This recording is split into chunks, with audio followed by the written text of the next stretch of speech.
Today's lesson is asking about transportation. Hi, everybody. I'm Roger. And I'm Mike. And if you travel sometimes, of course, you need to figure out your transport or your transportation. You need to figure out how you're going to get around your destination. Of course, you've already figured out how to get there in the first place. You bought your tickets online or you went through a travel agent or whatever. You got to the place, but then when you're there, you still need to move around to all the tourist sites that you want to check out. And that's why you need to ask about transportation.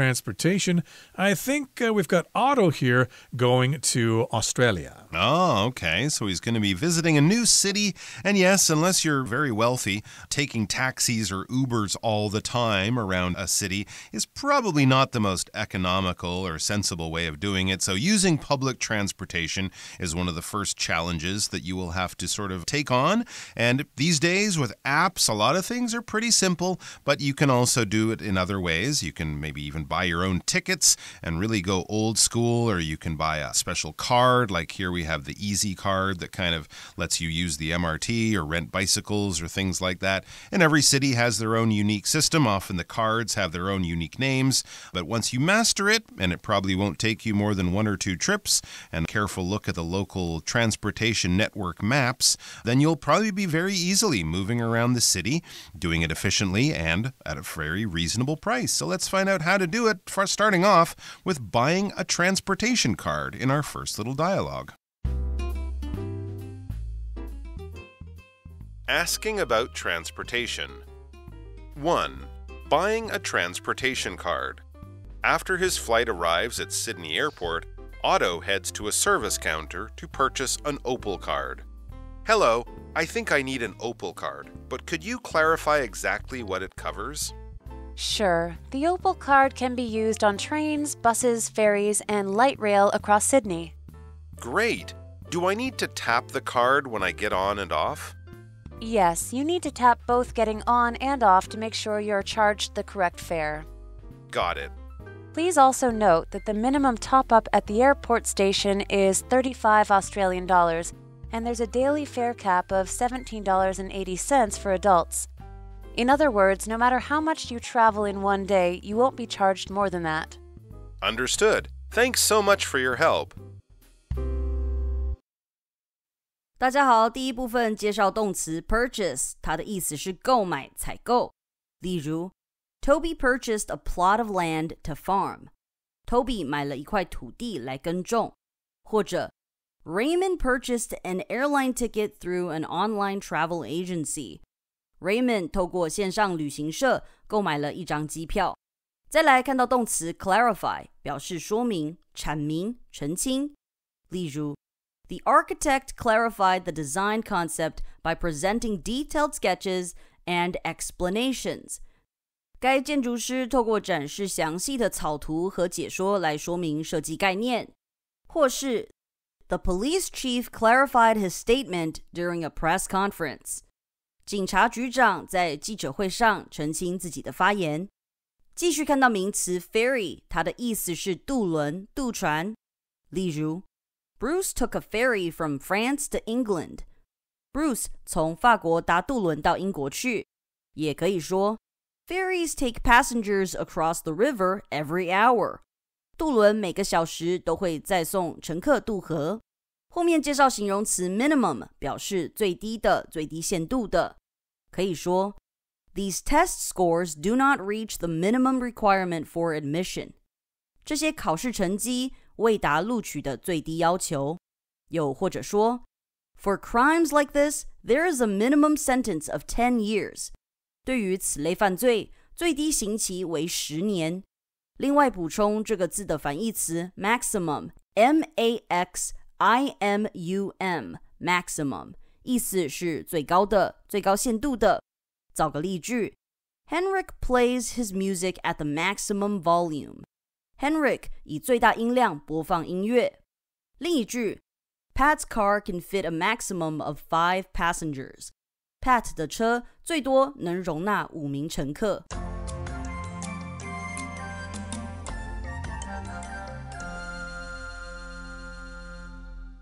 Okay, so this is our first conversation between Otto and the clerk in Sydney. Of course, he has just arrived at Sydney, at the airport in Sydney. Wow. And then he goes to the service counter to purchase an Opal card. Okay. Yes, that's what they call these cards in Australia. Opal cards. As you know, here in Taiwan, our transportation card is called the Easy card. There might be other ones. In Japan, I think they have the Suica card. Suica, yeah. And a Passimo or whatever. Right, Those are some transportation cards you can buy in the land of the rising sun. The octopus card in London, I believe. I haven't heard of that I have one. a few of them in a box in my desk from chances that I will return to some of these places. But yeah, they're very, very convenient to have. And actually a nice little souvenir, too. Exactly. So, indeed, if you go to some place, you need to purchase that card. Purchase here is just a fancy way of saying he's going there to buy an Opal card. And then, of course, these cards are stored value. You add value to them through machines or going to a convenience store or whatever. So he's just arrived in Sydney, Australia, and he says, "Hello, I think I need an Opal card, but could you clarify exactly what it covers?" To clarify something just means to make something clearer, to tell me the details about something. Yeah, I know this card can help with transportation, but I need to know exactly what it does. Can you give me the details? Can you clarify what it covers? That's a good question because, of course, sometimes it will only be for one transportation system, and you might have to find other ways if you want to use other forms. But it seems, and I think this is getting more standardized around the world, one card for them all. It's kind of like the Lord of the Rings ring, one card to control them all, or something like that. And that is, it's very user-friendly, it seems, in Sydney. The clerk says, sure, in a very happy way, I can tell you exactly what it covers. Everything. The Opal card can be used on trains, buses, ferries, and light rail across Sydney. So there you go. Pretty much every single form of public transportation, short of taxis, will be covered by the Opal card. Those are trains. That will get you probably out of the city to the more distant suburbs. Buses for, moving around the main city area. Ferries. Yeah, this is basically sort of like a bus service on the water. It will go from one place to the other place and back again and back again and back and forth all day long, carrying people across water. In New York City, they have many ferries. You can get one from Staten Island to Manhattan, and I'm sure many other places. Or one of my favorite ferries is the Star Ferry in Hong Kong, which takes you from Kowloon over to Hong Kong Island, and it gives you a wonderful view of the harbor. It's very cheap, and it's an easy way to get around if you don't want to take the subway. And the only ferries I know about here in Taiwan are the ones in Bali, Danshui, and in Kaohsiung. I think there's a ferry that goes out to Qijing Island. Yeah. In Kaohsiung, and then, of course, there's maybe the one... Xiaoliuqiu, too. That one, too, yeah. I guess there's a ferry there as well. Usually ferries allow you to bring your transportation vehicle with you, your car or your scooter or whatever. And, of course, here in Taiwan, we've got light rail networks in Kaohsiung and, of course, up here in Taipei as well. But Otto says, great. Do I need to tap the card when I get on and off? So, yes, indeed, when you swipe your card and when it's electronically scanned when you get on a bus, beep, and that indicates that you have swiped your card. Usually we use the word tap. You just kind of move your card close to the sensor, and then it will beep to indicate that you are good to go. You can get on the vehicle. And so he wants to know if he needs to tap the card when he both gets on and gets off whatever transportation vehicle it is, be it a bus or a train or a ferry. And, of course, that's the way it works here in Taipei on the MRT. I think also in Kaohsiung, the MRT there. And it's the same system in Sydney as in many other cities around the world. The clerk says, yes, you need to tap both getting on and off to make sure you're charged the correct fare, because a lot of these places, it's based on how far you travel. It's not one flat fee. It's based on the distance covered. So you tap it when you get on, and then it figures out how many stations you've gone. And when you get off, you get charged a certain amount. Otto says, got it. I understand. The clerk has some other important information for him, though. The clerk says, please also note that the minimum top-up at the airport station is 35 Australian dollars. And there's a daily fare cap of $17.80 Australian for adults. All right, so that's important information. If you're going to top up your card, so basically when you buy the card or add money to the card, that's the top up. The minimum at the airport is $35. It could be because the airport is so far that they want to make sure you have more than enough money to pay for your trip into Sydney if you're taking the train all the way from the airport downtown. Minimum is the smallest amount allowed, or the smallest amount that is able to be handled. The minimum order at many restaurants, they don't want you to go in and buy one cheap coffee and sit there for 3 hours. So they might say, oh, the minimum order is 500 NT dollars per person. That's the least amount. If you want to buy that cheap coffee, that's fine, but they'll still charge you $500. That's the lowest amount. We also often talk about speed limits, right? On a highway, we often know that the maximum, which is the opposite, that's the highest number allowed. The maximum on the highway might be 120 kilometers an hour, but many highways also have a minimum. You can't drive slower than 40 or 50 kilometers an hour because that's also dangerous. So the minimum would be the lowest number, the maximum would be the highest number, and there's a daily fare cap of $17.80 for adults each day. So in other words, as the clerk explains, no matter how much you travel in one day, you won't be charged more than that. Cool. So take advantage of it, ride as many buses and trains as you can, although don't overdo it because if you spend all day riding on those transportation modes, you won't really see any of the sights, including that famous opera house. And here's what Otto says, understood. I understand what you said. Thanks so much for your help. And now his journey in Sydney has begun. Let's move on now to the second part. We've got Tess traveling in Sydney, but she seems to have had a problem with her transportation. Sometimes we do take the wrong train or the wrong bus, and hopefully someone can help us untangle this mess. Let's find out what happens to her in part 2, Taking the Wrong Train. 2. Taking the wrong train. Tess is taking a train in Sydney, but becomes concerned when it seems to take too long to reach her destination. Excuse me, does this train stop at Redfern Station? I thought it did, but it feels like we should have arrived by now. This is an express train, so it skips Redfern and a few other stations. Oh no, what should I do? Get off at Central. It's the next stop.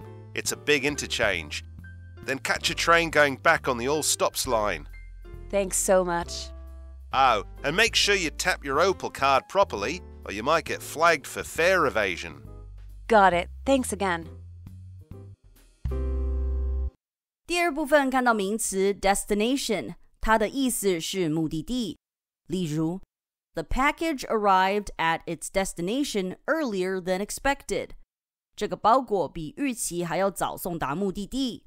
往后介绍名词 interchange， 指的是火车、地铁等转乘站。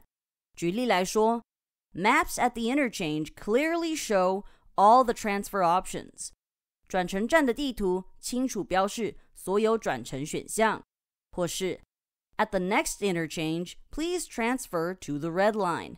请在下一个转乘站转乘红线。最后看到名词 evasion， 表示逃避、规避。例如The criminal's evasion of arrest lasted for 3 years.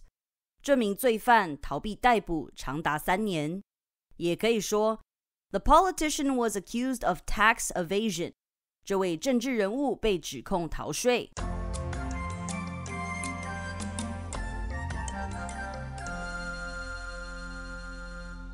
All right, we are back with part 2 of our dialogue. So we had Otto getting some basic information on how the Opal card works, and hopefully he successfully reached his destination. Tess, on the other hand, is another tourist, another traveler in the Sydney public transportation system, and she's having a bit of trouble. It says Tess is taking a train in Sydney, but becomes concerned when it seems to take too long to reach her destination. Oh, okay. Train travel can be a little scary. I mean, on planes and on buses, they always check your ticket when you get on. Trains, you can often just get on the train and you might realize only later that, oh, I should have gotten on the other train, not this train. I should have gotten on the left-hand train, not the right-hand train or something like that. So this is the kind of thing that I think causes a bit of a muddle, a bit of confusion, and a bit of stress for people. You do want to reach your destination and you don't want to end up on the wrong train because your destination, that is where you're trying to get to.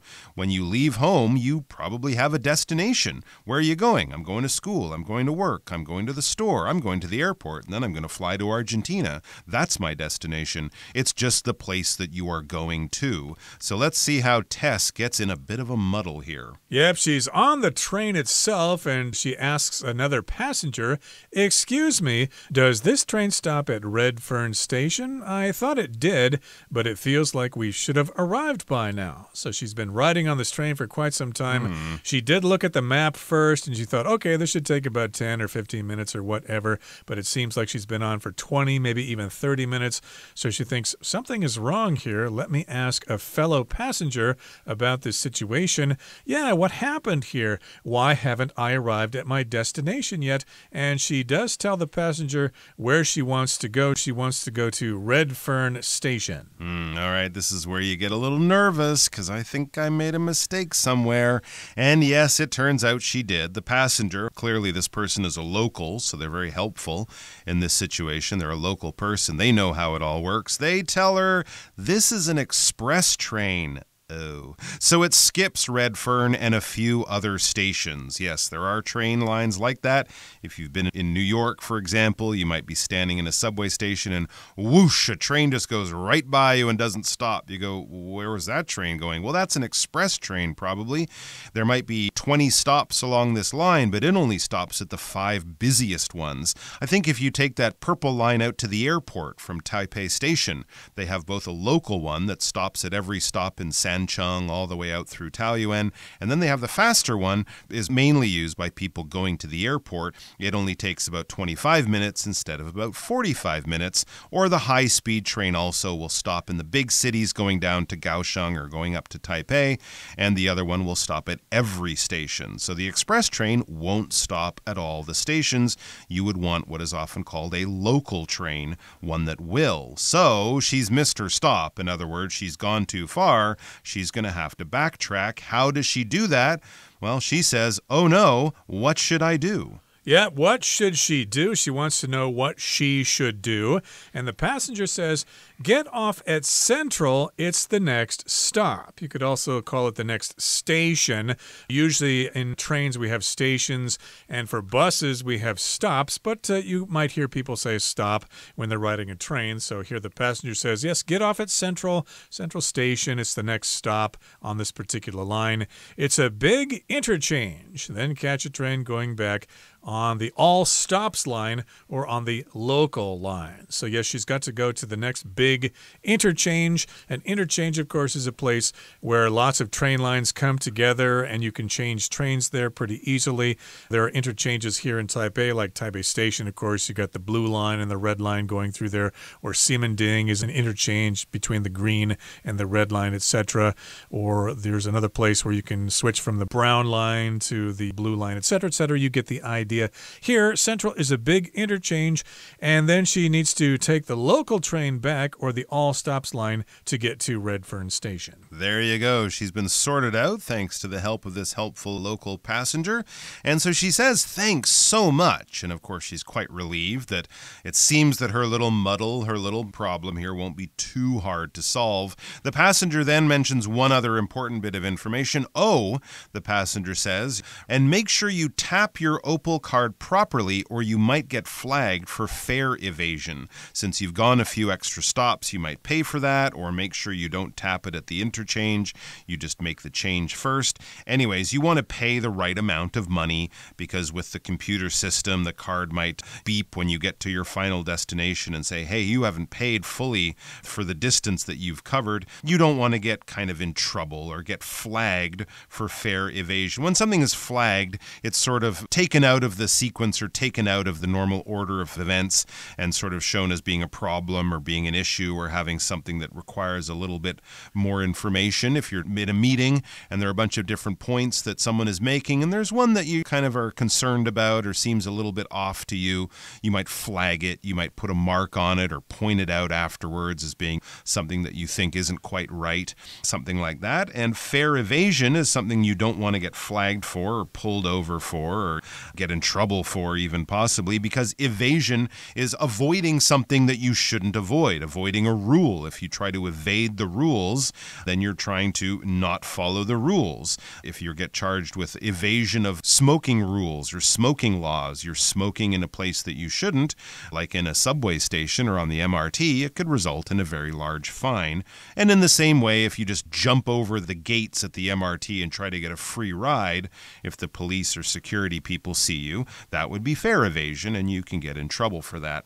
Well, Tess, being an honest person, I'm sure she'll tap her card in the correct way. She says, got it, thanks again. So there you go, I understand, and thank you, friendly passenger, for all your help. I should say the most common use of the word evasion is tax evasion. Oh. The government might come looking for you. Don't want to get flagged for that either. Yeah, you don't get flagged for that. You'll have to pay a big fine, and you might even have to go to jail. No. I don't think Tess will go to jail if she is flagged for fair evasion. They'll probably just say, hey, you were supposed to tap your card there. Oh, I forgot. Sorry. I'm a tourist. And she'll be okay. Okay, that brings us to the end of today's lesson. Let's hear from Hanny now.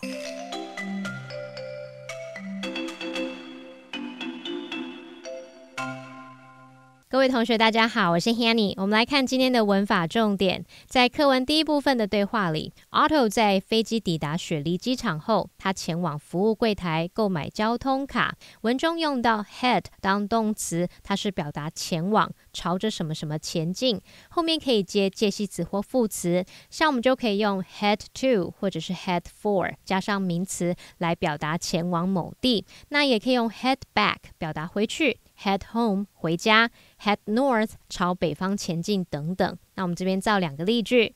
They left the restaurant and headed for the movie theater. 他们离开餐厅并前往电影院。那第二个例句是 He headed back to the office after lunch. 他吃完午餐后就回办公室了。好，那服务柜台人员提醒 Otto 上下车都要刷卡，这样才能确保收取正确车资。另外要注意，在机场车站储值的最低金额是35澳元。好，那文中他用 make sure 来表达确保点点点的意思。我们这边来整理它的相关用法。好，第一个 make sure 可以表达确保务必，那后面可以接不定词 to be， 也可以接 that 子句，那这个 that 可以省略。例如 make sure to back up your work before you log off。登出之前务必要把工作资料备份。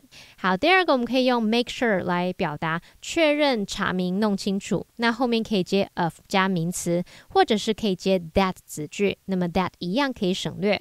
例如 I just called to make sure that you were all right， 或者是 make sure you were all right， 我只是打电话来确认你没事。好，那课文在讲到储值的最低金额时，用到了形容词 minimum 来表达最低的、最低限度的。我们来补充它的字根，看到 min 或者是 mini 这一类字根带有小的意思，像 minimal 这个字呢，它就是由字根 minim 表达小，然后呢 al 是形容词字尾，把它合在一起 minimal 就是形容极少的、极小的、最小的。那把字尾 al 改成了最高级形容词字尾 um， 得到了 minimum， 就可以表达最少的、最低限度的。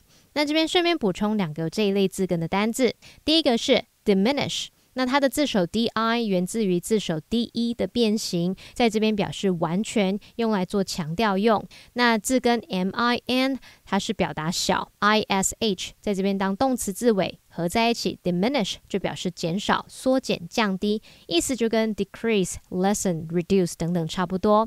第二个补充的是 minister， 它的字根 mini 表示小， ster 表示人，合在一起字面意思是小的人，地位低下的人，那也就是仆人、侍者。后来这个字被借来指大臣，那大臣其实就像帝王的侍者，我们从这个方式去联想说 minister 它有大臣啊、部长的语义哦。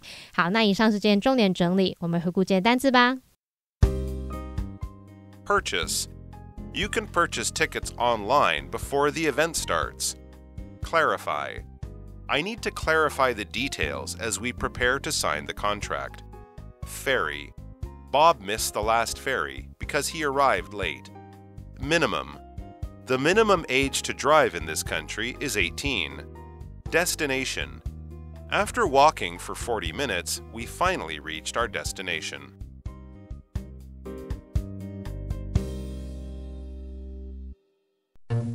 Well, that brings us to the end of another edition of our program, and please make sure you join us again next time. From all of us here, I am Roger. I am Mike. See you next time.